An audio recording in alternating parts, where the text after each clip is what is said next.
جہاں بھی کوئی صحابی جنگ میں شہید ہوتا کہتا تھا فزت برب الکعبہ، اللہ کی قسم میں کامیاب ہو گیا، گردن پہ تلوار چل رہی ہے، شہادت کا وقت ہے، اور نعرہ دے کے فزت برب الکعبہ، اللہ کی قسم میں کامیاب ہو گیا۔ تو کیوں کامیاب ہو گئے تھے؟ انہوں نے رسول اللہ صلی اللہ علیہ وسلم کی تعلیمات کو اپنایا اور یقین ہو گیا کہ دنیا چھوڑ کے ہم نے جانا ہے۔ تو صحابہ کرام کی مختلف جماعت نے مختلف قربانیاں دی۔ آقا دو جہاں کی وفات کے بعد سب سے پہلے خلیفہ ابوبکر صدیق رضی اللہ تعالیٰ عنہ امت مسلمہ کے صحابہ کرام کے فیصلے سے منتخب ہوئے۔ انہوں نے لگ بھگ 2 سال 2.5 سال خلافت کی۔ ان کی وفات کے بعد حضرت ابوبکر صدیق نے حضرت عمر فاروق رضی اللہ تعالیٰ عنہ کو اپنا خلیفہ مقرر کیا۔ وفات کا وقت قریب تھا، حضرت ابوبکر صدیق نے حضرت عثمان بن عفان کو بلایا کہ میری وصیت لکھو، اور وصیت لکھ کے شورا کے سامنے، امت مسلمہ کے سامنے پڑھنا، میں اپنا نئے مسلمانوں کا خلیفہ مقرر کر کے جا رہا ہوں۔ حضرت عثمان نے وصیت لکھی، باہر لوگوں کو جمع کیا، حضرت ابوبکر صدیق کمرے میں تھے، باہر صحابہ کرام جمع تھے، اور کہا کہ میں کچھ لکھوا کے جا رہا ہوں، کیا تم اس بات کی تصدیق کرو گے؟ حضرت علی کرم اللہ وجہہ کھڑے ہوئے، عرض کرنے لگے اے خلیفہ رسول، اگر آپ عمر کو خلیفہ بنا کر جا رہے ہیں تو ہم اس بات کو قبول کریں گے، عمر کے علاوہ اگر کسی کو خلیفہ بنایا تو ہم اس کی بات نہیں مانیں گے۔ حضرت ابوبکر صدیق خاموش ہو گئے۔ ان کی وفات کے بعد وصیت نامہ کھولا گیا تو حضرت عثمان نے کہا کہ ابوبکر صدیق نے رضی اللہ نے حضرت عمر کو اپنا خلیفہ مقرر کیا، تو سب نے حضرت عمر کی ہاتھ پہ بیعت کی۔ حضرت عمر وہ ہے جن کو اللہ کے نبی صلی اللہ علیہ وسلم نے دعا کر کے مانگا۔ مکہ کے اندر رسول اللہ صلی اللہ علیہ وسلم مشکلات کا سامنا کر رہے ہیں، غلاموں کو ان کے آقا ان کے مالک تکلیفیں دے رہے ہیں، آپ صلی اللہ علیہ وسلم چھپ کر عبادت کر رہے ہیں، صحابہ کرام بھی چھپ کر عبادت کر رہے ہیں، اپنے ایمان کو زہر نہیں کر رہے۔ اللہ کے نبی صلی اللہ علیہ وسلم دعائیں مانگ رہے ہیں، اللہ سے دعا مانگی، اللہم اعز الاسلام باحب ہذین الیک، اے اللہ اسلام کو عزت بخش، ان 2 لوگوں میں سے جو تمہیں زیادہ محبوب ہے اسے اسلام سے نواز دے۔ ایک کا نام لیا عمر بن حشام جس کو ابو جہل کہا جاتا ہے، دوسرا اللہ کے نبی نے فرمایا عمر بن خطاب، اے اللہ سے دعا کی کہ آپ کو ان 2 شخصوں میں جو بھی زیادہ محبوب ہے اسے مسلمان کر دے اور اس کے ذریعے اسلام کی عزت بڑھا دے۔ تو اللہ نے عمر بن خطاب رضی اللہ تعالیٰ عنہ کو اسلام سے نوازا۔ باقی سارے صحابہ کرام، علماء کرام ارشاد فرماتے ہیں کہ ابوبکر صدیق، حضرت عثمان، حضرت علی، حضرت ابو عبیدہ بن جراح، حضرت طلحہ، حضرت زبیر، سعید بن زید، جتنے بھی صحابہ کرام ہیں سب کے سب مرید رسول ہیں، رسول اللہ کے عاشق ہیں، رسول اللہ صلی اللہ علیہ وسلم کے پاس خود چل کر گئے، ایمان لے آئے۔ لیکن حضرت عمر بن خطاب ایک ایسی واحد شخصیت ہیں جن کے لیے رسول اللہ صلی اللہ علیہ وسلم دعائیں مانگ رہے ہیں۔ جب حضرت عمر اسلام لے آئے، صحابہ کرام چھپ کے یہ باتیں کر رہے ہیں، اللہ کے نبی صلی اللہ علیہ وسلم دار ارقم میں ہیں، بیت اللہ سے الگ جگہ عبادت کی جگہ بنائی، وہیں عبادت کرتے تھے، وہیں صحابہ کو درس دیتے تھے۔ حضرت عمر بن خطاب رضی اللہ تعالیٰ عنہ ایک دن غصے میں اٹھے، تلوار اٹھائی، تو راستے میں بنی زہرہ کے ایک شخص ملا، کہاں جا رہے ہو؟ کہنے لگا کہ میں محمد مصطفیٰ نعوذ باللہ اس کے خلاف جا رہا ہوں۔ اس شخص نے آ کر ہمارے مکہ میں کھلبلی مچا دی ہے، رشتہ داروں کو رشتہ داری سے توڑ دیا ہے، لوگوں کو آپس میں لڑا دیا ہے، میں اس کے خلاف جا رہا ہوں۔ بنو زہرہ کے اس شخص نے کہا کہ اگر تم محمد کے خلاف کوئی قدم اٹھاؤ گے تو بنی ہاشم بنی زہرہ تمہارے قبیلے کو ختم کر دیں گے۔ عمر بن خطاب کو غصہ آیا کہ تم بھی لگتا ہے مسلمان ہو گئے، اس کے خلاف اٹھنے لگے، اس کو مارنے لگے۔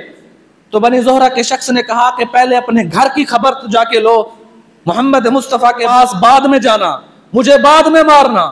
تو سیدھا اپنی بہن کے گھر پہنچے، فاطمہ بنت خطاب اسلام لا چکی تھی، ان کے شوہر سعید بن زید وہ بھی اسلام لا چکے تھے۔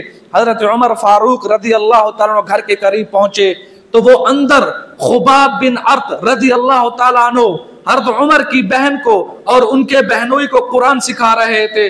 سورۃ طٰہٰ ما انزلنا علیک القرآن لتشقیٰ الا تذکرۃ لمن یخشیٰ، یہ قرآن ہے، یہ قرآن کی آیاتیں اس لیے نازل نہیں کی گئی کہ تمہیں مشقت میں مبتلا کیا جائے، بلکہ قرآن صراحتاً سراسر نصیحت ہے، لیکن نصیحت بھی ان لوگوں کے لیے جو اللہ سے ڈرتے ہوں۔ قرآن سے ہدایت وہی حاصل کرے گا جس کے دل میں اللہ کا ڈر ہو، جس کے دل میں ہر وقت یہ ہو کہ اللہ مجھے دیکھ رہا ہے، جس کے دل میں ہر وقت استحضار ہو کہ میں نے ایک ایک ذرے کا، ایک ایک لمحے کا اللہ کو جواب دینا ہے۔ اور عمر فاروق رضی اللہ تعالیٰ عنہ اندر داخل ہوئے کہ کیا پڑھ رہے تھے تم لوگ؟ اس کی بہن نے عرض کیا کہ ہم کچھ نہیں، آپس میں باتیں کر رہے تھے۔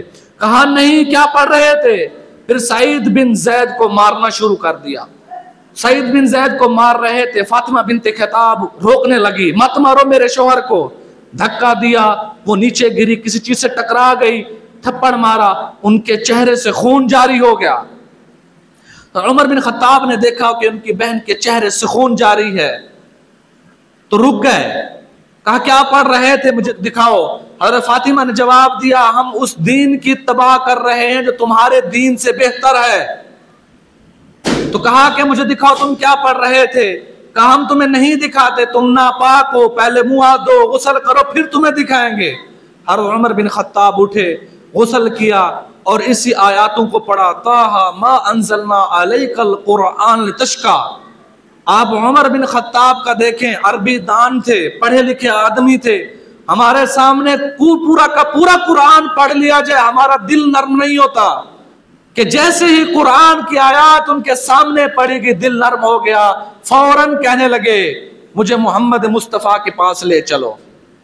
ننگی تلوار لے کر سعید بن زید، خباب بن عرط حضرت عمر کو دار ارقم کی طرف لے کر جا رہے ہیں۔ حضرت عمر کے دل میں اب ایمان گھر کر چکا تھا، ایمان ان کے سامنے واضح ہو چکا تھا کہ کامیابی اسی میں ہے۔ تو صحابہ کرام چوکیداری پہ بیٹھے، دیکھا کہ عمر آ رہا ہے، تلوار بھی لے کر آ رہا ہے، فوراً جا کے رسول اللہ صلی اللہ علیہ وسلم کو اطلاع دی کہ عمر ننگی تلوار لے کر آ رہا ہے۔ حضرت حمزہ اسد اللہ شیر خدا بیٹھے تھے، کہا اگر عمر صحیح نیت سے آ رہا ہے ٹھیک، ورنہ آج اسی کی تلوار سے اسے ختم کر دیں گے۔ اللہ کے نبی صلی اللہ علیہ وسلم کو خبر دی گئی، اللہ کے نبی نے کہا اسے اندر آنے دو۔ اللہ کے نبی صلی اللہ علیہ وسلم کے سامنے پیش ہوئے، اللہ کے نبی نے دامن کو پکڑا اور کہا کہ کب تک عمر تم ایمان نہیں لاؤ گے؟ ابھی تک بھی تمہارے سامنے ایمان روشن نہیں ہوا، تمہارے سامنے اسلام کی سچائی واضح نہیں ہوئی۔ تو وہیں ٹھہر کے عمر بن خطاب نے پڑھا، میں گواہی دیتا ہوں اللہ الواحد لا شریک ہے، اس کے ساتھ کوئی شریک نہیں، سب چیز کا مالک خالق رازق اللہ ہے، اور میں اس بات کی گواہی دیتا ہوں کہ آپ محمد اللہ کے رسول ہیں، آخری نبی ہیں، آپ جو لے کر آئے ہمارا اس پہ ایمان ہے، اسے حق اور سچ مانتے ہیں۔ جب حضرت عمر اسلام لے آئے تو سب صحابہ کرام نے نعرہ تکبیر، نعرہ بلند کیا، تو مکہ کے گلیوں کے اندر نعرہ تکبیر کی آوازیں گونج اٹھی۔